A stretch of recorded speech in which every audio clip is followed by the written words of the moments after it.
Hi, I'm Josh, and welcome to the American Hearts podcast. Having some technical difficulties over here, but I think we finally got it. The stream is live, I believe. Welcome. If you're watching this, you may know me because I'm live streaming this through FaceTime, Instagram, and YouTube, or at least attempting to. So if it's working, you may know me. We have a relationship, and I appreciate you being here and seeing this. And if you're listening later, if we've never met, like I said, I'm Josh, and I'm now a podcaster. This is my first ever podcast. It's called American Hearts, and it is brought to you by the results of the 2024 election. And I'm gonna walk you through what this podcast is about. I've got a guest waiting in the wings who's going to join me here in a moment, my friend Gary. But for now, I'm going to say this podcast, like I said, was born out of the results of this election and really born out of the emotions that came out of this for me. This was a difficult one for me, and not the way I wanted it to go. And I wanted to create a space where we, conservatives, liberals, people in between, people with no affiliations at all, could just come together and hear each other's personal stories and humanize one another. This political and kind of social thing we're in right now, the people at the highest echelons of power are utilizing our fears against us. They're demonizing people so that they can get what they want. And a lot of people said yes to that. And it's not to say that it's only coming from one side. It comes from both sides, Democrats and liberals too, And the purpose of this podcast is to be an antidote to that, to allow us to see one another as human beings, regardless of our political affiliations, to better understand why we feel the way we do. And it's going to be an invitation to you, the watchers, the listeners, those tuning in, to get to know yourselves better too. And by that, I mean getting to know the parts of you that are upset, that are angry, that are scared, that are disappointed. Because each one of those parts, as I see it, is unique. They're not us per se. They're parts of us, but they're not us with a capital U. They're not I with a capital I. I'm going to help. This podcast is meant to help all of us see ourselves for who we are, get to know our emotions, get to know the parts of us that are feeling those emotions so that, we can be more informed human beings. We can be better at being ourselves. We can be the us, the we's that we want to be. I can be the I that I want to be. So that's my invitation to you, is to be here, open your minds, open your hearts, whether you're conservative, whether you're liberal, whether you're something else, no matter who you voted for, and be interested in learning more about yourself, be interested in learning more about other human beings. And, kind of what I have it as being part of a solution of all of us getting out of this cycle of name calling and othering people and getting to know each other again and accepting each other again. And it's not going to be easy for many of us. And I get that. It's a journey. This is not an overnight thing. So I plan to keep showing up and having these podcasts, sharing other people's stories, sharing my own story. And, with that, I think it's time to get started. So I want to bring my friend Gary on when he's ready. Looks like Gary, I see you ready. So I'm going to bring on my good friend, Gary, who I've known for close to 15 years. Welcome, Gary. Hi there. Hey, I'm really, as I said before the podcast, I'm really grateful for our relationship. I'm really grateful for that you're here. This has been quite a journey we've been on, and I may tell a little bit of that. So for those listening, I'm going to share my story of who I am and kind of how we got here. Gary's going to share his story, and then he and I will just have a conversation, and we'll see where it goes. And that's kind of the gist of this. There's a pretty basic framework, and we're just going to see where the conversation leads us. And yeah, like I said, I welcome you to be aware of the listeners and the watchers. Be aware of what comes up for you as we're speaking. Do you feel vulnerable? Do you feel scared? Do you feel angry? Do you think Gary and I are a couple of idiots? Like all that's relevant. And I invite you to get to know that part of yourself that is separate from who you are.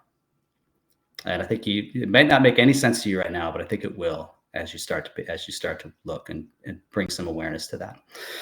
So I'm going to start by saying, I was born and raised in the Midwest, outside of Chicago, Aurora, Illinois, and I was born into what I look back, and I don't consider us overly political. I don't remember politics playing a big role in my upbringing. I don't know how my parents voted back then. I know how they vote now, but I was born into a family of entrepreneurs, my mom and my dad. My sister was an entrepreneur. My brother's an entrepreneur. I ended up becoming an entrepreneur at one time or several times in my life. But I don't remember politics playing a big role, but I do remember we were, pretty much everyone in my circle outside of going to school was white. All the families we spent time with were white. There may have been some other families here and there that were not white, but that was kind of the gist of it. And we were very privileged. We lived what looked like a middle-class life, maybe to some, but I consider it to be more of a middle upper class life. We had 2 homes. We had a house on a lake with boats and, lots of toys and just amazing things that any child would go crazy for. And when I look back on those years, and with the context I have now, there was definitely a lot of privilege that I was not aware of back then. I was just a kid. I didn't have any concept of privilege or not. And I say this just to kind of outline my background and who I am, because as a white, straight male who, grew up in an affluent household with not needing to worry about food security, housing security, I was well cared for. Like I had a lot given to me. And I'm grateful for it all. And I didn't really know until, my later years, my more recent years, how much privilege I had in relation to others. I saw others with less, so I knew we had more, but I didn't really appreciate that in a real way. And that, led me to becoming, as I got older, I started getting more attuned to how much I did have and how little many others had. I still wasn't really clear. I still kind of had this idea that all of us had the same opportunities, right? Like that as a white man, I had the same opportunities as someone who was, another race. As a straight man, I had the same opportunities as someone, who was not straight, from the LGBTQ community. As, a man with good health, good physical and mental health, that, I didn't really think too much about how others may need more than me in order to have some level of equity. And I got that later in life. And I think that led me into a life of wanting to help others that I knew needed something that I had that they couldn't have. And from a political perspective, that started with the No on 8 campaign in California. No on Prop 8. So Proposition 8 was the deal in California back in I think it was 2012, if I'm not mistaken. I could be wrong about that, but there was a law to put into the Constitution of California to make marriage between a man and a woman. And I saw that as incredibly unfair and inhumane. And I became an activist, a straight activist in this fight. And it really got me tied into this idea that I wanted to fight for people, to give them the rights that I had that other people wanted to take away from them, or just not offer them in the beginning. There was nothing to take away from, because marriage was not a thing between a man and a man and a woman and a woman back then. But people wanted to codify that into law, and that I was horrified by that. And so I fought hard for it. And a lot of my friends at that time were campaigning for Obama because they wanted to see him win the presidency. I was very much focused on the campaign to ensure that my friends who were gay it was not made illegal for them, their love, to be honored by the state, right? Ultimately, that measure passed. Obama won, and Prop 8 passed. So it became part of California law that marriage is between a man and a woman. And that killed me, devastated me,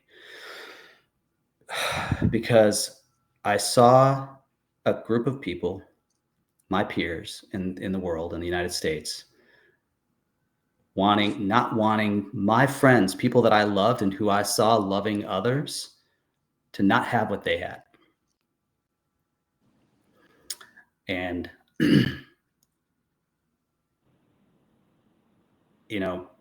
fast forwarding that idea of fairness into the more recent years, starting with, probably 2016, or the years leading up to that with the campaign, I saw a political figure demonizing other human beings for political gain. Demonizing Mexicans, demonizing other folks from South America, demonizing human beings who are coming here for a better life, some of whom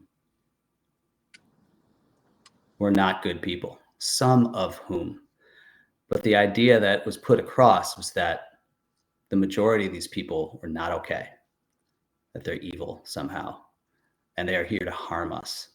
And that didn't sit well with me, because I'm a human being who loves other human beings.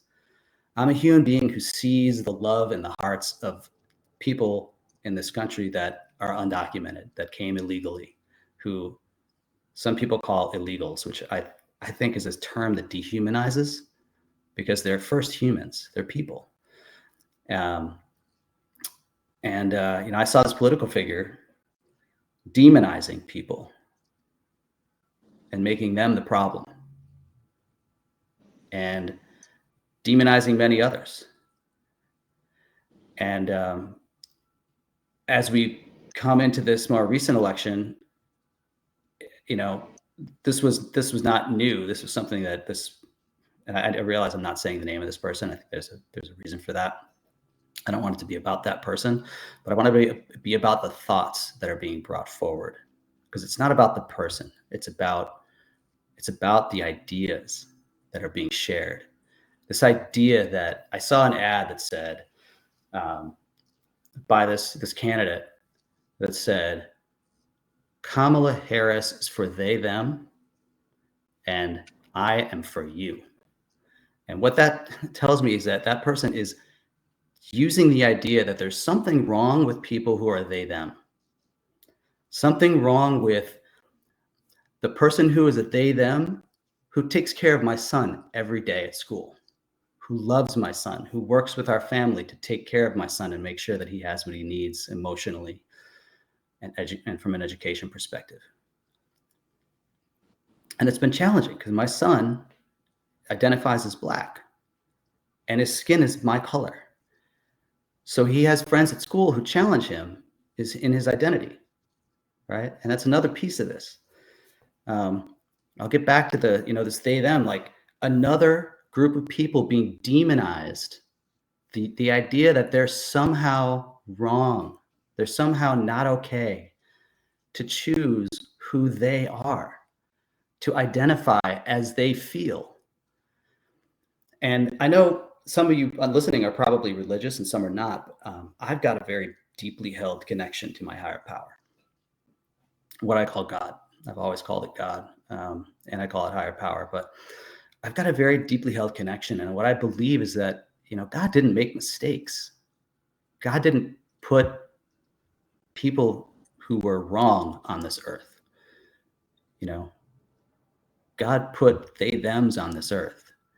And we're only seeing them more now today because they finally have enough of us that support them and tell them that, yes, we want you in the world, that they're willing and courageous enough to say, I'm they, them,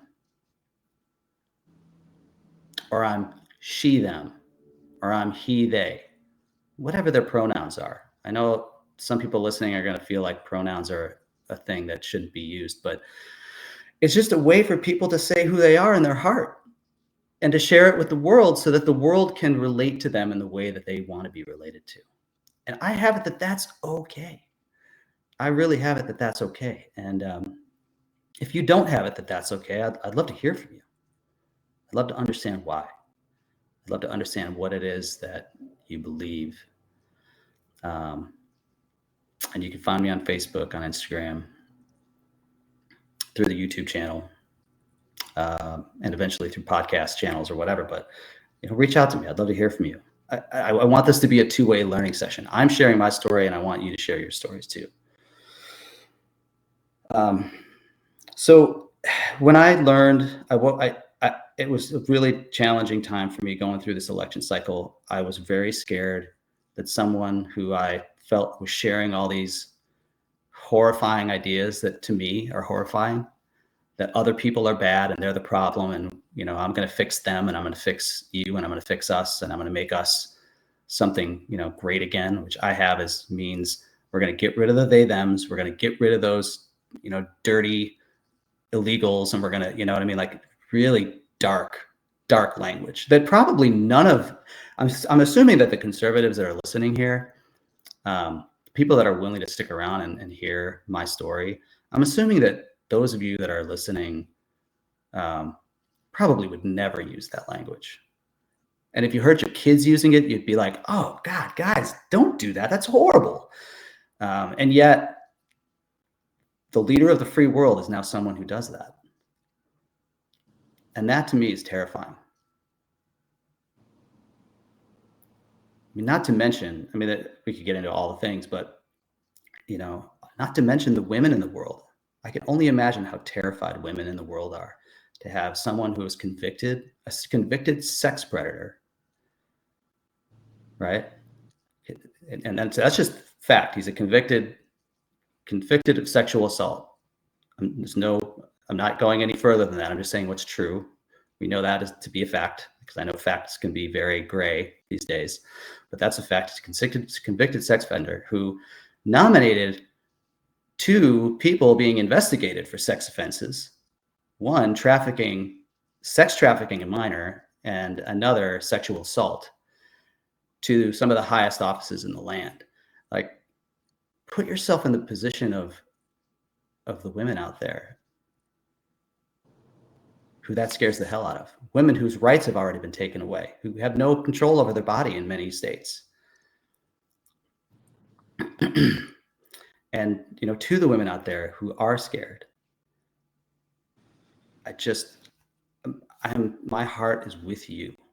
And I can't hear you, but in my soul, I can hear you. And it's not okay. It's not okay. And there's a part of me that really has it, that like, there's a part of me that's ashamed that I didn't do more. And that's just a part of me. It's not me. I am not to be shamed. I'm not a shameful guy, but there's a part of me that feels ashamed. There's a part of me that feels angry. There's a part of me that feels sad that we as a country didn't do a better job to protect you from sexual predators who have now taken over the country.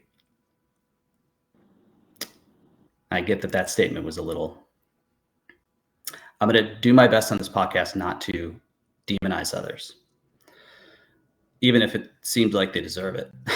There's parts of me that feel like they deserve it, but I don't want to do that because I want this to be a welcoming place. I'm sharing ideas, and I want conservatives to stick around and listen.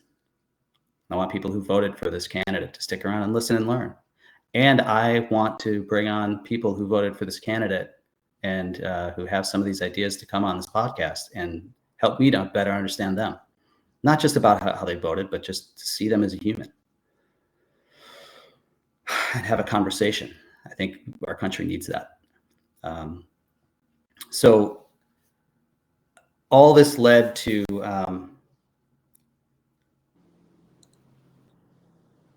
it was Wednesday morning. I didn't follow the news on Tuesday. I just couldn't do it. I couldn't put myself through that. I didn't watch the results as they came in.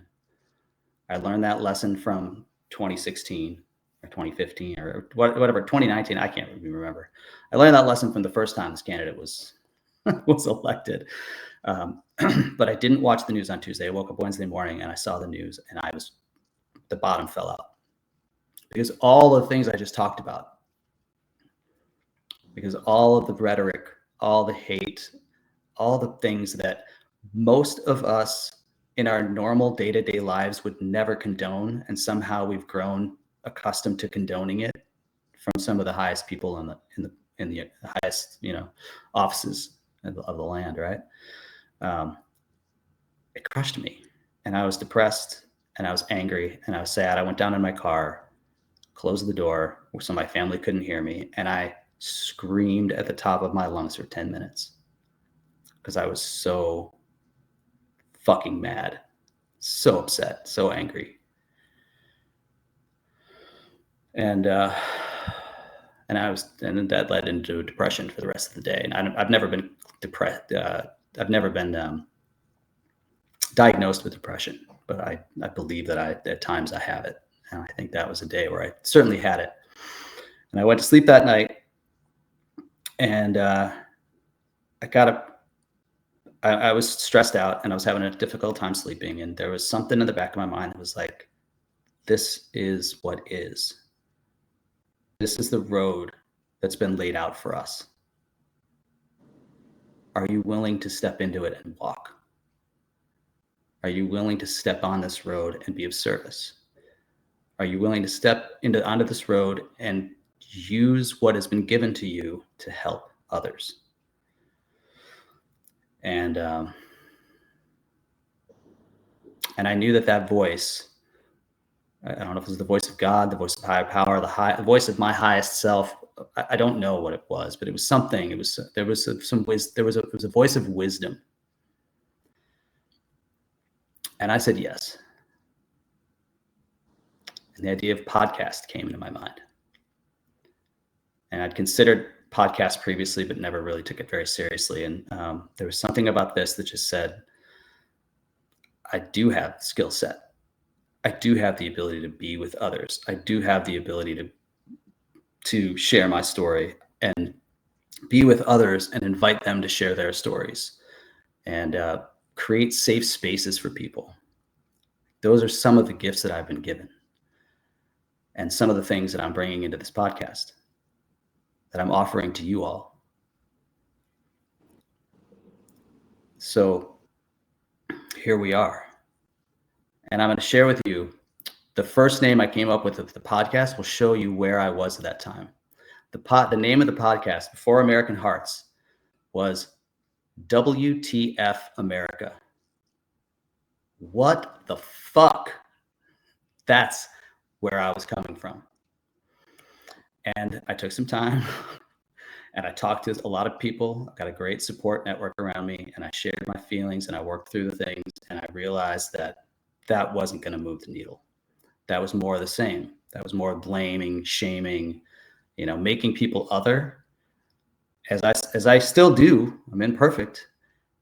And as being able to be with all those feelings over the last couple of weeks since the election and do the work to get to know those parts of myself, to talk to those parts of myself, to have them talk to me. And maybe it sounds a little crazy to some of you, having parts talk with internal dialogue. There's always internal dialogue going on, but we're not always actively engaged in it. We just hear it chattering. I'm actively engaged in it now, and I was able to be with those parts and take away some of their concern and their burden, and relieve them of holding on to it so that I could hold on to it. The big I, me. And with that, it led me to, like, let's find a place where we can share from our hearts, our American hearts. And here we are. So if you're still listening, if you're hanging out, thank you so much for hearing me, for especially if you heard things that were challenging for you. Thank you for sticking around. And I want to hear from you too. I've already heard from a couple of my childhood buddies, and I've not done a great job of keeping in touch with them. So if the two of them are here, I will be getting in touch with you soon. But I've heard from some people who, when I shared a week or so ago some of this on Facebook, I heard from some old friends of mine. They voted for the person who I didn't want to take office, and I'm looking forward to having conversations with them and learning more about them and their lives today. I haven't talked to either one of them in decades. But this is an opportunity, and that's part of what I saw this opportunity to bring people together. And I'm seeing Gary here, and I appreciate him hanging out and listening to me too. And I'm hoping, Gary, that you might be willing to share that similar story that happened with you along the way. So thank you for being here. And with that, I'm going to turn this over to my dear friend, Gary. Well, thanks, Josh. I appreciated you walking us through what you went through. I haven't really. I mean, there's 1,000 things I could talk about all this, and I'm not sure what I am going to talk about. But it was a cataclysmic event for me. Tuesday night, I saw which way the tide was turning, and I turned the television off. I just could not. I couldn't. I couldn't stomach it, and it was so intense that I realized that I was going into a crisis mode, and I've been in a couple of those before, maybe more than a couple, and I had an idea what to do. And I mean, the first thing that came to me was to start looking for other countries to move to. And I quickly realized that I was not in a state of mind to be able to actually do that. It would make matters worse for me to be looking for another country, and not really looking at what was happening inside of me. And then a couple of like suicide ideations flashed through, and that's when I realized, wow, this is getting serious. This is getting dangerous. And so I've been on a path most of my life, really, and but certainly intensely for the last 35 years. Um, come from a very abusive, violent family. Um, I've had family members kill each other. I've had family members kill themselves. I've had a family member kill his parents. Um, and so I come from a pretty troubled background, and I also served in Vietnam in a combat role. Um, so I've been working for a long time to come back from all that, and quite a while ago, I found that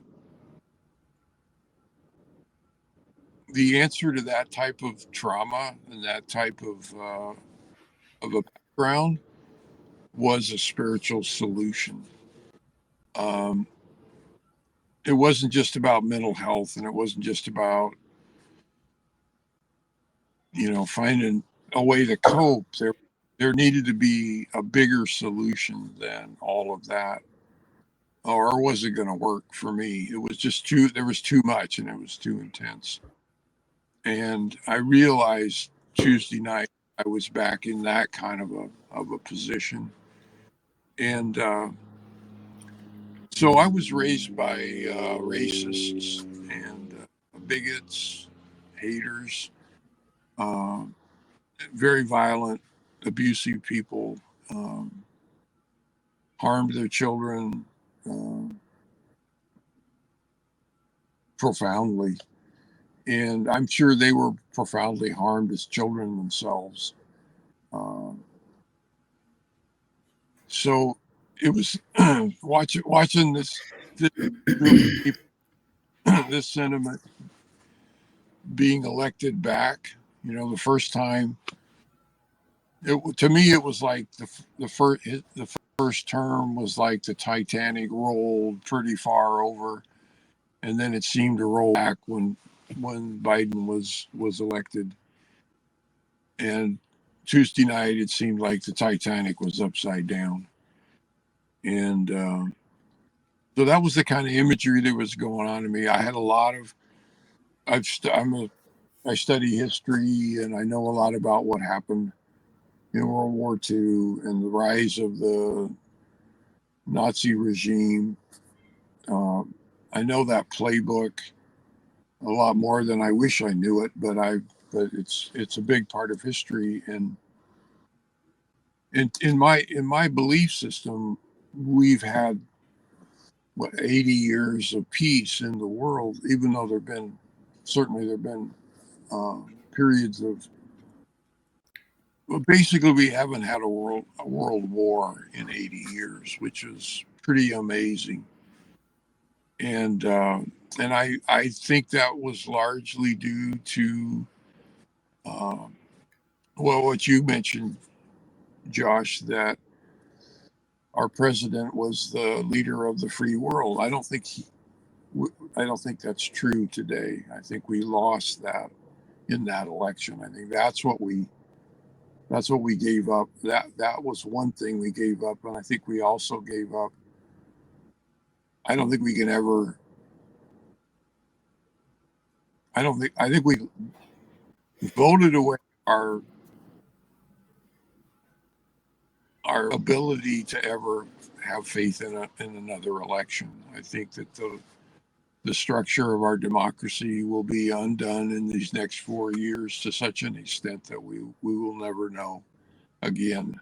Anyway, that's the kind of thinking I was going through, and I still have that. There's a part of me that still believes that, but whether that's true or not will remains to be seen. But what I got busy doing Tuesday night, like at 10 o'clock at night, was I started really applying the spiritual practices that I've learned are helpful to me. Only taking them to a degree that I've never done before, which is like I have to find a spiritual awakening or die. And and I practice with that kind of intensity. I put the intensity, the fear, the horror that I was experiencing in the outside world through my belief system. I put that into going beyond my belief system. I knew that I had to get out of my belief system because it was dangerous territory. And, and so I started practicing. I practiced 3 hours from 10 until 1, and then uh, I felt much, much, much more calm, and I was able to go to sleep. And then I woke up at 4 in the morning, and I was back in the panic and the horror and the anxiety. intrusive thoughts about the future. And I went back to work, another 3 hours of practice, and I was back out of it. And I kept doing that. And I, I didn't do anything but that for the next 3 days. I mean, I would sleep, I would eat, and then I would practice. And it was about the middle of it was Wednesday night when the first awakening started to hit. And the thing that I found is if I can get beyond my belief system, uh, something happens that's really unexpected and really amazing. And I enter a experience of bliss and awakeness, and uh, nothing in the physical world can hurt me or anybody else. That we all have an immortal self, uh, and that nothing physical can ever hurt that. And that awakening started happening, and by Thursday I was in a constant state of bliss, and that lasted 10 days, 9 days. Uh, it was amazing, beautiful. Uh, Wednesday morning when I woke up, my I have a brother um, who believes that Trump is like the savior. So I woke up Wednesday morning and I said, the voice in my head said, I can never speak to my brother again. And by on Thursday, I called him. I was enough out of my belief system and awakened. And I just called him up and said, man, I just want to tell you I love you. And I don't want to talk about politics. In fact, I refuse. I don't want I don't want to say anything about anything political. I just want to let you know that you're my brother and I love you. And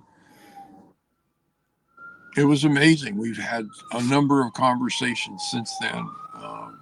And again, I will not talk to him about politics. I won't turn on the news. I won't, can't see, I just won't do it for now. I may start back into that at some point, but my spiritual awakening is the only thing that matters because without it, I'm dead. I'm seriously dead. Um, so in a very strange way, that election was the absolute worst thing and the absolute best thing because it forced me into doing what I knew to do. I already knew how I didn't come up with anything new. I knew what to do. I just never had the intense drive to get it done. I've got to get out of my belief system. My belief system has the components in it to kill me. And they were activated very powerfully. And, uh, and so in a very strange way, it was a blessing and a curse. And I'm so grateful to know, to be in touch, to be in conscious contact with my immortal self. And it's what's so strange about it or wonderful about it is that when I'm in contact with my immortal self, I'm also in contact with yours. And I know that you can't be hurt either. And Yeah. I'm in contact with Donald Trump's immortal self. He may not be, he may be, I don't know. But um, anyway, that's probably enough out of me. I appreciate getting the chance to talk about that a little bit. Yeah. Gary, thank you so much for sharing that. Being with you over these many years, I have learned to get in touch with my immortal self, as you call it, what I would call my true self, but immortal self is a pretty good way to refer to it as well. This part of us that can't be hurt, that is beyond our human bodies, that is it's us. It's who we are. And for those listening, I also want to call it, you mentioned belief system many times. And I kind of have that. Maybe do you want to speak to that a little bit? Talk about, we describe what a belief system is to maybe someone who's never heard that term before. What you believe, it's your conditioning, it's what you were raised in, what you were taught, what and there's an implicit component to a belief system that you don't know is there. It's what you take for granted as true. You don't even know it's a belief. You just think that's reality. And that's the really potent part of a belief system. And a lot of mine was formed in a childhood of being by race. I reacted to that really early. 5 years. I remember being 5 years old. I was at a gas station with my father in a really really poor agricultural part of town, and there was a water fountain there that had a big one of those big wells. I don't know if they even have water fountains anymore, but there was one with a big white ball, and the water came up out of the middle of it. And I was barely tall enough to get up there. I got up there and put my mouth on it and was sucking the water. I had my mouth on the white ball, and my father grabbed me from behind and shook me. I mean, just violently, and said, "Don't you ever do that." A could have put his mouth on there, and and just terrified. But something in me knew at 5 years old that there's something wrong with my dad. Yeah. There's something profoundly wrong here. And so to have that language coming back into our politics and into it shook me to my core that there's a part of me that was going back into my family. I'm going to be controlled by those people, et cetera, et cetera, et cetera. I also know that language of hate, that language of racist division is a playbook, and I know where it leads, and I know it leads to concentration of power in a few and insanity. It led Germany to a devastation that was incredible. It led Japan to, a nuclear holocaust, two of them. And to see that raise its head in our country, the country that defeated fascism, defeated totalitarianism. But what I learned is we didn't defeat it. We thought we could beat it through violence, and what I was shown through this awakening was that I have to find the place to hate haters, and I'm bigoted about bigots, because that's how fascism beats me. That's how hate beats me. Yeah. And that's what's a big part of the teaching. That's why I called my brother up. Man, I just love you. And that sparked a whole conversation that didn't have anything to do with anything politic. It was all about the pain that we both went through as children and are still going through. And so I don't know if I answered any kind of a question there. Yeah, you did. For me, you did. I really get what I heard was the belief system is the things that what we grew up with, what we learned from our parents, what they, when we're kids, we don't know any better than we hear something from our parents, and that's truth. until we start to question it as we get older. And you had a very clear point of questioning when your dad said what he said at that water fountain.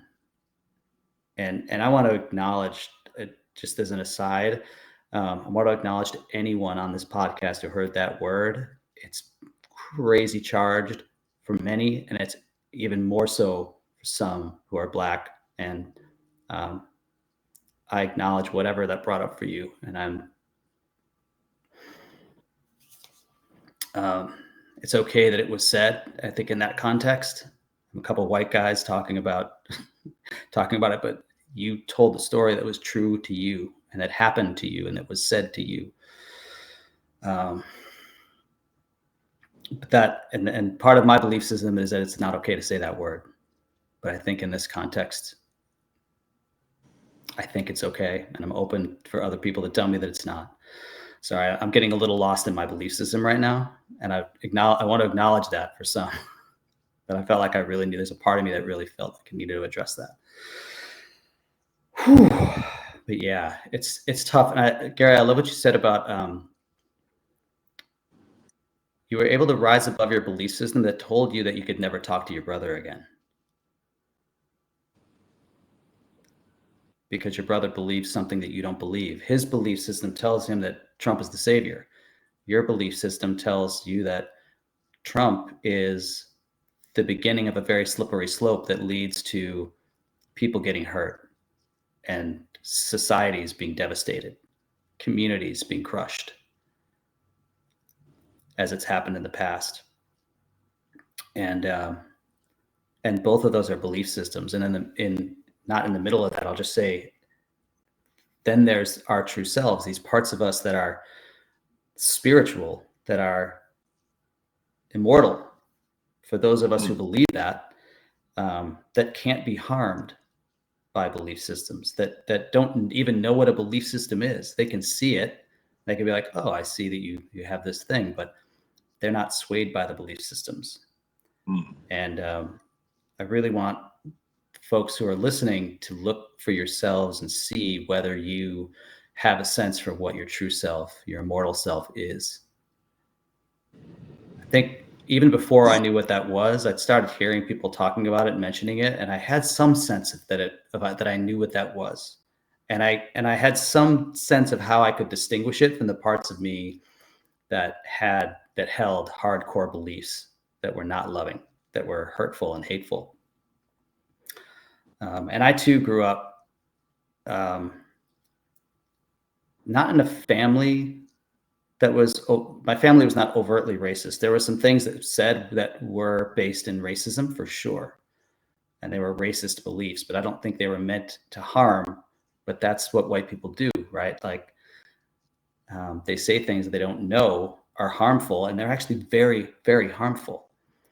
And I had other friends who introduced me to some racist jokes and different things. And guess what? I used to tell them. I told them through the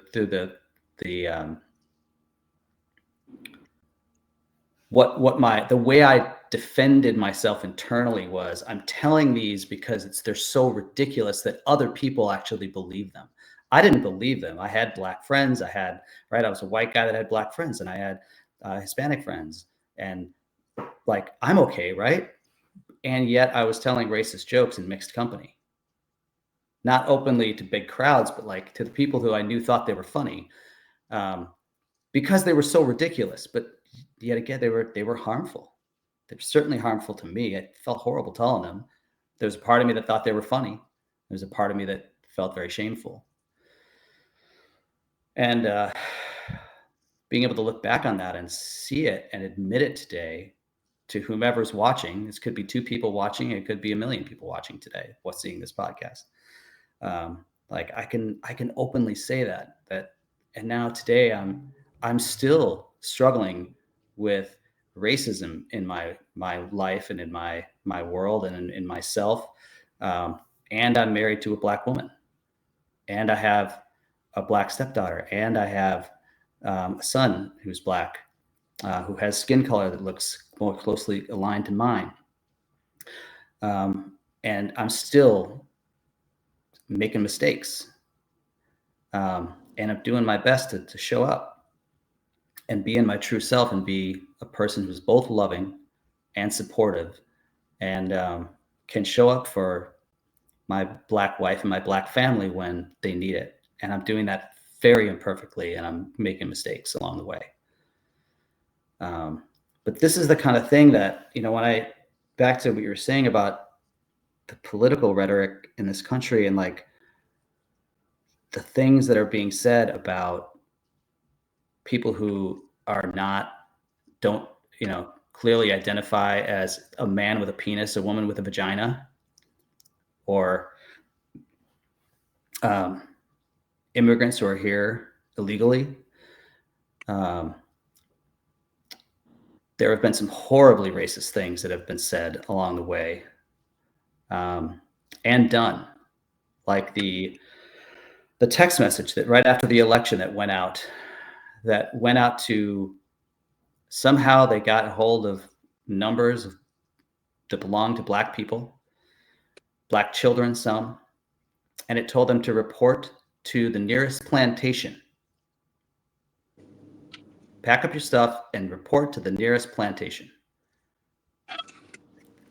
Like that, those words didn't come out of Trump's mouth, but I really am asking everyone that's listening to this to hear this. This is something I'm hoping you can really understand. That the other ways in which he others and demonizes other people that are not like him and maybe not like you, invites and supports others to do that. Those things that you now can see, like, oh, that's clearly racist, right? So you may not think that,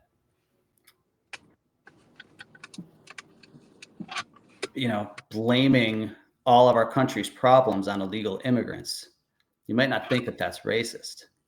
You might not think that that's bigoted. That's just clear as day. Your belief system might think that's true, but I really invite you to take a look at the fact that just saying that, and in the way it's said, they're coming here, they're rapists, they're bringing drugs, they're bringing crime, demonizing another culture, another color, another way of thinking, another way of being,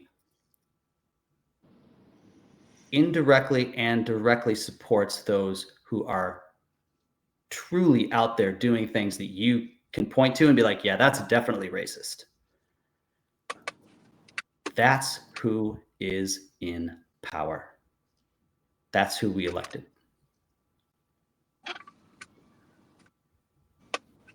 That's who we elected.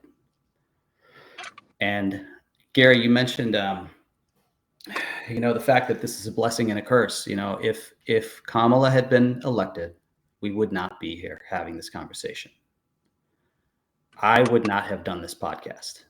I would have been like, whew, thank God. We dodged that bullet.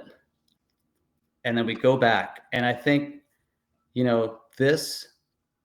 the outcome of this election brought you and your brother back together in a way where you two were able to share your love for one another and share the experiences you had with one another and how you were there for one another. And it reconnected me with two childhood friends, both who voted for Trump, who opened up my mind to this idea that, like, maybe this is the path that was laid out for us. And if you believe in God, if you believe in higher power, if you believe in something bigger than us that is kind of driving things, or if you don't, that's fine too. This is the path that was laid out for us, and maybe there's a good reason for it, so that people like me, people like Gary, people like you can show up and be part of a solution to rehumanizing each other. Saying no to this idea that there's this tiny little population who are responsible for a massive share of our problems. That is just not true. it's part of a belief system that says it's true and it feels true and my gut tells me it's true, and right, like I get that. And if we really look in our hearts and think about the people that we know who are in those groups, are like, oh yeah, this group, they're all bad, but not my neighbor. They're cool. Oh, my neighbor's black, he's cool, but everybody else, oh, my neighbor's Indian and they're great. So what a lovely family, but all those other Indians, man, they're just, these are the types of conversations or reality and take place in people's minds. And like, I really invite you to look to see where these beliefs are present in you, and just start to bring some, when you're doing them, when you're saying things, when you're aligning yourself with the idea that a group is other, just see how that feels. See if there's a part in you, or maybe the part, the you, your true self. It's like, maybe this is not so true. And something I'd like to just add there a little bit, Josh. Yeah, please. Was I had to get there with fascists because Yeah. we demonized fascists in World War II, and we bombed them into oblivion. We forced them to surrender, but we didn't actually solve that problem. Obviously, because here it is, and in a new and more virulent form, with social media and everything that they have at their disposal, and that's baked into the belief system that we can demonize something and beat it. We can fight something and destroy it, and that's not the nature of reality beyond a belief system. We have to we have to realize that it's in us, that my hate for haters and my bigotry towards bigots and fascists is my part of the problem, and that needs to be my part of the solution. We're gonna if anything that I believe politically is true, we're gonna go through some really intense times, and we don't need more people on the other side of the other side or whatever hating. We need people who can get to a spiritual truth that takes us beyond all that. Yeah. Because if we stay there, even if we win, like we did at the end of World War II, we won, and it lasted for 80 years, but it wasn't a real victory because it looks, we're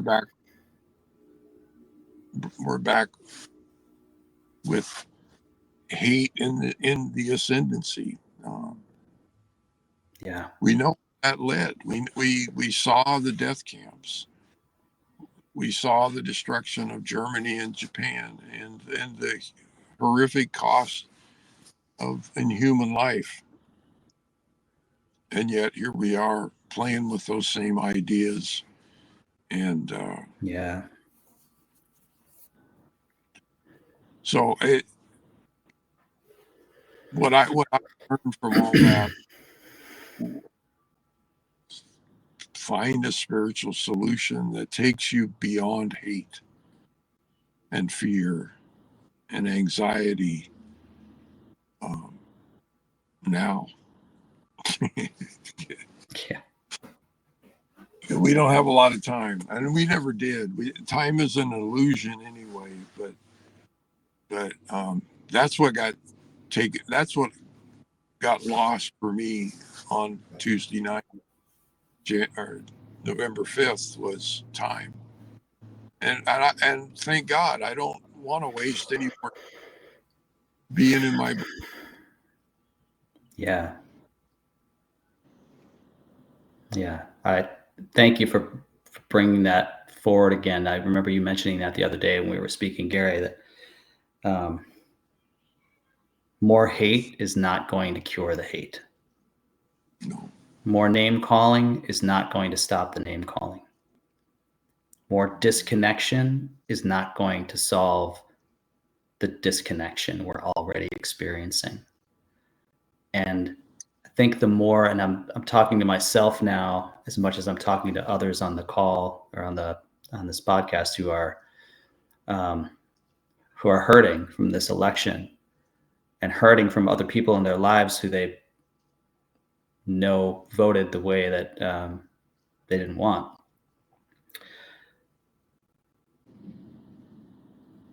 We've had all these years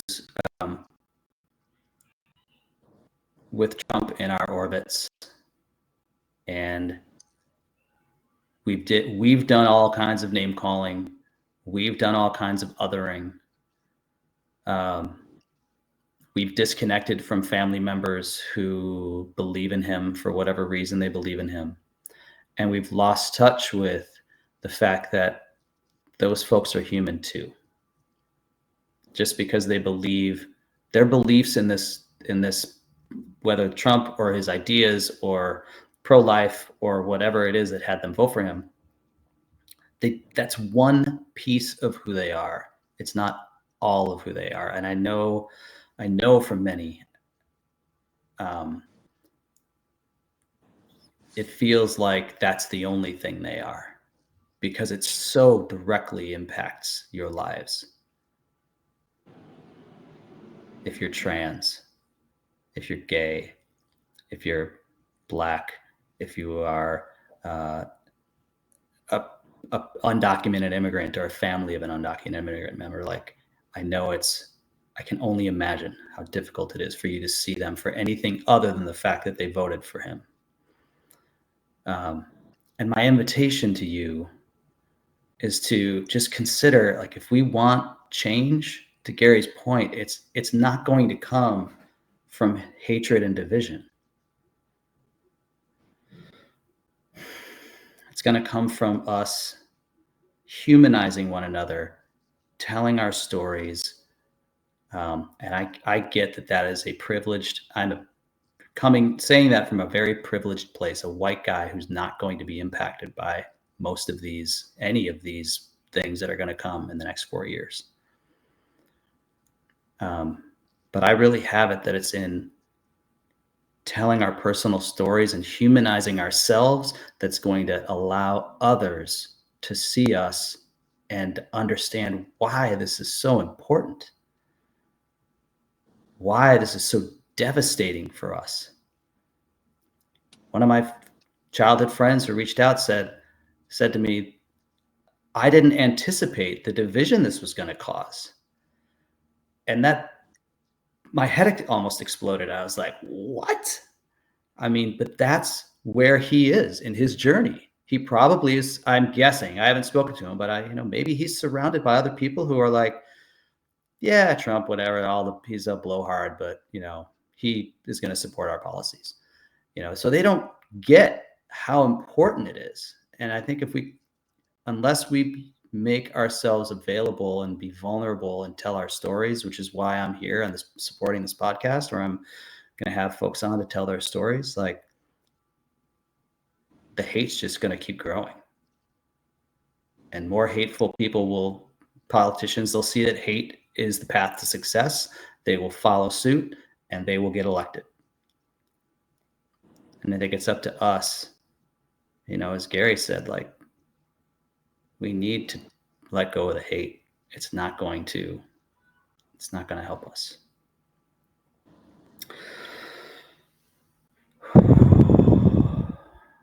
Get beyond our belief system. Nobody has a perfect belief system. Everybody's got blind spots in it, hidden agendas in it.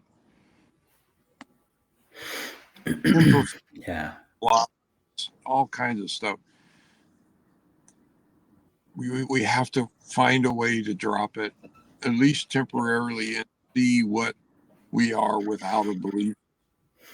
That's a spiritual awakening. That's And a lot of people talk about an experience of God or a oneness or bliss, and that's what's outside of the belief system. Yeah. Amazingly, it doesn't look like it, but that is what's out there. And like I said, I was forced through desperation out of mine. I've been working on it, playing with it, trying to do it. Um, but when things got desperate enough, I had to do it. And it's so clear when I'm outside of my belief system that that's the only way to do something other than to do more of it. Even going to war and defeating, the Axis powers in the world didn't stop it. Yeah. Can't stop an idea.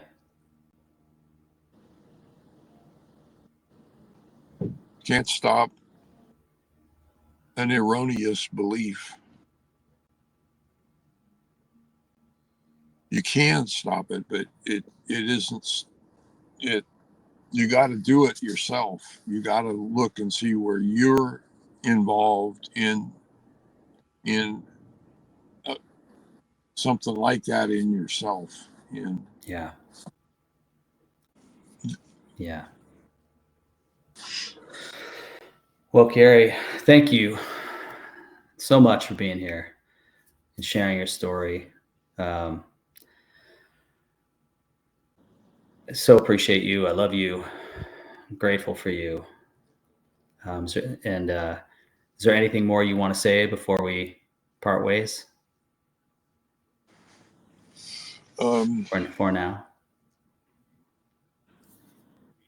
just I just love everybody, and still have a belief system that you've heard some of it today, and but I'm so grateful to be outside of it. And um, there are methodologies to get outside of your belief system. It's not easy, but it's the most worthwhile I've ever done, and it's the most important thing I've ever done. And you know, I'm sure you can get a hold of Josh, and we can point you to some resources if you're looking for that sort of thing. Um, and we can talk to you about how to do that, and how to get support for that, and how to move forward with that, because yeah. Yeah. Yeah. Thank you, Gary. Once you sign off, I'll share some of those resources with the folks, and I'll provide some links to some things that they can check out. Cool. All right, man. Thank you again. Love you so much, Gary. And we'll see you soon. Take care, man. You too. All right, folks. Thank you so much for sticking with us. I think we're over an hour here, and this has been.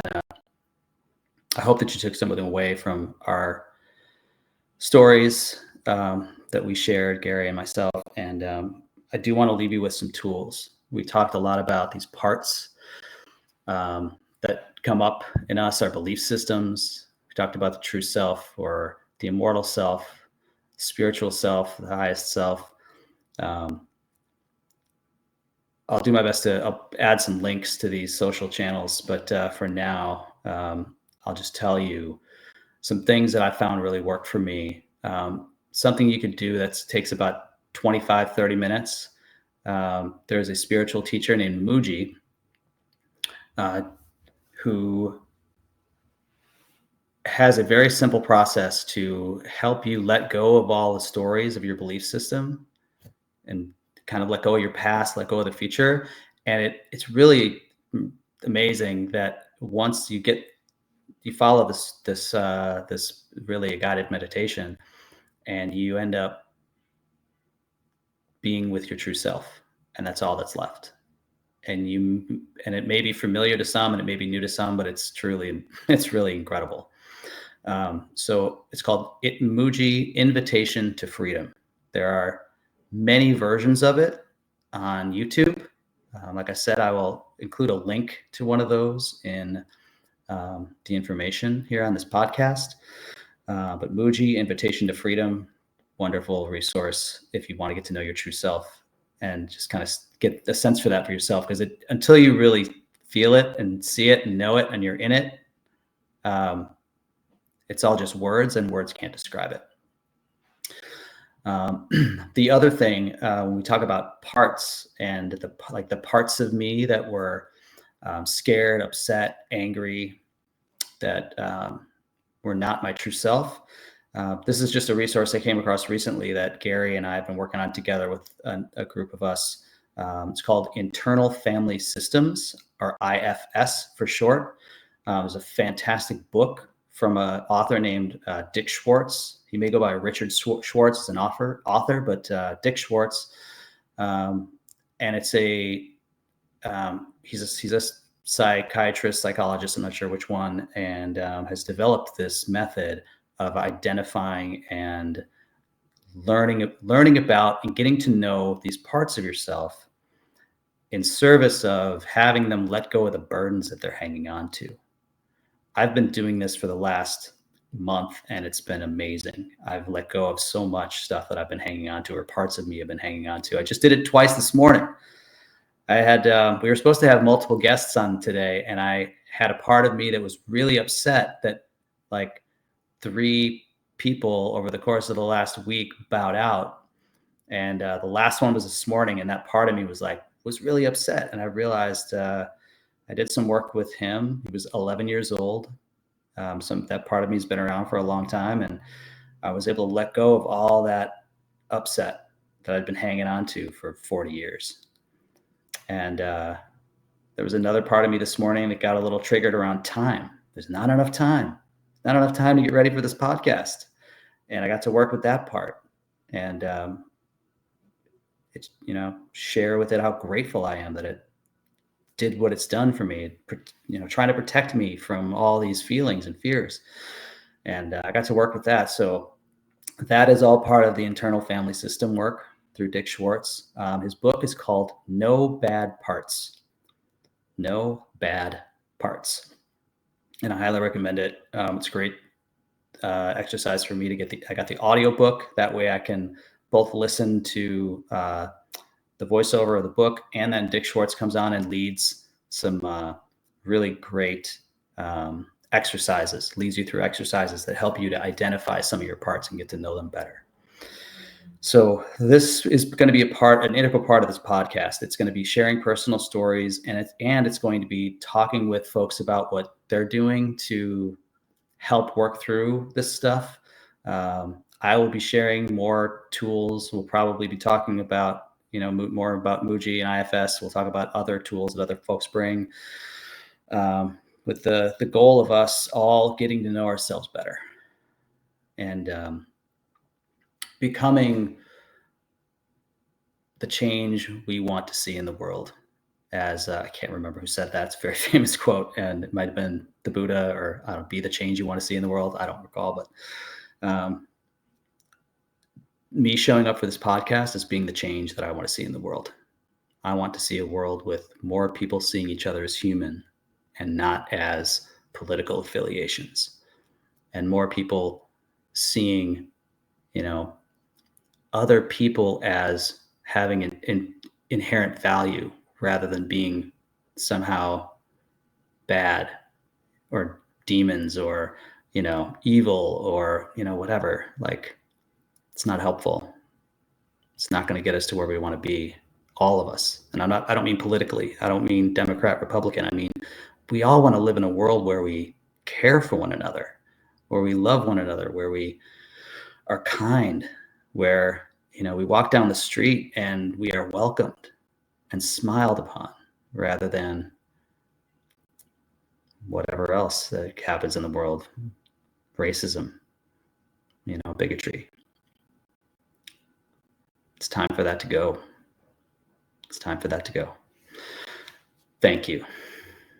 Thank you for being a part of this first podcast. I plan to this is still a work in progress. I plan to probably do these every 2 weeks. So I hope to see you again in 2 weeks. If not, I'll let you know when the next one is. But thank you for sticking around, being a part of this journey. So grateful for all you. I love each and every one of you, no matter who you are, no matter who you voted for, no matter how much hate or love you have in your heart. I love you. I love you. You are loved. And you have value. Me too. See you next time, everyone. Thank you again so much.